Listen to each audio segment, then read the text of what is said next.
આપણે ગઈકાલે ઉત્તર ધ્રુવ અને દક્ષિણ ધ્રુવ, પછી પૃથ્વીના બરાબર વચ્ચેથી પસાર થતું વિષુવવૃત્ત, જેને આપણે ભૂમધ્ય રેખા પણ કહીએ છીએ, એ શીખ્યા. કાલે આકૃતિ પ્રમાણે આપણે આટલી વસ્તુ શીખ્યા. એ આપણે આજે પૃથ્વીના ગોળામાં દર્શાવે છે. આપણે આમાં જોયું કે બરાબર વચ્ચે વિષુવવૃત્ત પસાર થાય છે. વિષુવવૃત્ત પૃથ્વીના બે ભાગ કરે છે.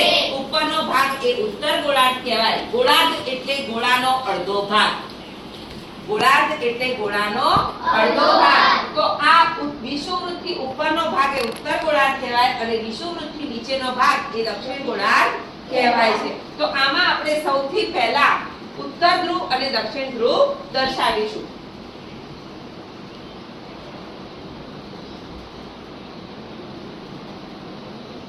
આ ઉપરનો છેડો કહેવાય ઉત્તર ધ્રુવ અને નીચેનો છેડો કહેવાશે દક્ષિણ ધ્રુવ. દક્ષિણ ધ્રુવ. જેમ આ પૃથ્વીનો ઉપરનો છેડો અહીંયા ઉત્તર ધ્રુવ છે અને અહીંયા દક્ષિણ ધ્રુવ છે. બરાબર?